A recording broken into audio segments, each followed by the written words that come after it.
એક સામાન્ય મોઢાનો ઘા ક્યારેક એટલો ગંભીર બની જાય છે કે ખાવામાં, બોલવામાં, પાણી પીવામાં કે ગળવામાં પણ તકલીફ આપે છે. તો આ એક ગંભીર સમસ્યા છે. નમસ્કાર મિત્રો, આપણે રોજ દાંત સાફ કરીએ છીએ, પાણી પીવામાં, ખાવા પીવામાં ઘણી કાળજી લેતા હોઈએ છીએ, તો પણ ઓરલ ઇન્ફેક્શન થતું હોય છે. તો આ કેમ થાય છે? આ શું છે? ચાલો જાણીએ. ઓરલ ઇન્ફેક્શન એક એવું ઇન્ફેક્શન છે કે જે ખાલી દાંતને નથી, પણ દાંતની આજુબાજુના સ્ટ્રક્ચર, જીભ છે, હોઠ, ગાલની અંદરની ચામડી કે તાળવું, એને ઇન્ફેક્શન થાય, એને ઓરલ ઇન્ફેક્શન કહેવાય છે. ઘણીવાર ઓરલ ઇન્ફેક્શન સામાન્ય ઇન્ફેક્શન હોતું નથી. 21 દિવસથી અગર ચાંદુ પડ્યું હોય અને નથી મળતું, તો આ એક ગંભીર સમસ્યા છે. ઘણા લોકો વિચારે છે કે આ થોડાક સમયમાં સારું થઈ જશે, પણ ઘણીવાર સમસ્યા એટલી ગંભીર હોય છે કે નાના સ્ટેપ્સ લેવાથી કે નાની કેર લેવાથી આ ન રોજાતો નથી. મોઢું દુખવું, મોઢું ના ખુલવું, સોજો આવવો, જીભ પર કે ગાલ પર લાલ અથવા સફેદ ડાઘા પડવા, આ બધા ઓરલ ઇન્ફેક્શનના અર્લી સાઇન્સ છે, જે આગળ જતા એક ગંભીર રૂપ લઈ શકે છે. ઓરલ ઇન્ફેક્શન થવાનું મુખ્ય કારણ છે પુઅર ઓરલ હાઇજીન. દાંત સરખી રીતે સાફ નહીં કરવા, ખાધા પછી મોઢું સરખી રીતે ચોખ્ખું નહીં રાખવું. એ સિવાય મોઢામાં દુખાવો થવો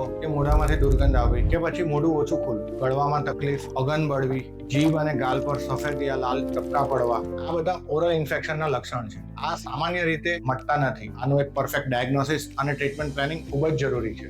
સાથે patients poor oral hygiene maintain કરતા હોય છે, જેના લીધે આ વસ્તુ બહુ જ કોમન છે. એની સાથે તમે તમારી હેબિટ્સ જેવી કે સ્મોકિંગ, ડ્રિંકિંગ, આ બધું પણ અફેક્ટ કરે છે તમારા ઓરલ હાઇજીન. સાથે ન્યુટ્રિશન ડેફિશિયન્સી, સિસ્ટમિક ડિઝીઝ જેવી કે ડાયાબિટીસ, આ પડ્યો હોય તો રૂજાવામાં ઘણો લાંબો ટાઈમ લઈ લે. ઓરલ ઇન્ફેક્શનમાં સૌથી કોમન સમસ્યાઓ છે ગમ ઇન્ફેક્શન, એટલે કે પેડાનું ઇન્ફેક્શન. પેડા લાલ પડી જવા, સૂજી જવા, પેડામાંથી લોહી આવવું, આ બધા ગમ ઇન્ફેક્શનના સિમ્ટમ્સ. આગળ જતા ગમ ઇન્ફેક્શન એટલું સિવિયર થઈ જાય છે કે દાંત પણ હલવા માંડે છે અને દાંત ખરી પડે છે. બીજું છે ઓરલ થ્રશ. ઓરલ થ્રશ એટલે શું? કે મોઢામાં ગાલના અંદરના ભાગે કે જીભ પર એક સફેદ ચાંદુ પડવું. યુઝ્યુઅલી ડાયાબિટીસ પેશન્ટમાં આ બહુ જ કોમન હોય છે. અને જે લોકો ચોકઠા પહેરે છે, ચોકઠાની નીચેના ભાગે કોન્સ્ટન્ટ પ્રેશર આવતું હોય છે પેડા પર, ત્યાં પણ ઘણીવાર સફેદ ચાંદુ જોવા મળે છે. મોઢામાં ચાંદુ પડવું, એ ચાંદુ ઘણા બધા કારણોના લીધે હોઈ શકે છે. વિટામિન ડેફિશિયન્સી, ન્યુટ્રિશન ડેફિશિયન્સી, અને આ ચાંદુ જો 21 દિવસની અંદર રૂજાતું નથી, તો આગળ જઈને એક ઘણું મોટું ઇન્ફેક્શનનો વિકલ્પ લઈ શકે છે. ઓરલ ઇન્ફેક્શનને ક્યોર કરવા માટે સૌથી પહેલા એક કમ્પ્લીટ ડાયગ્નોસિસની જરૂર છે.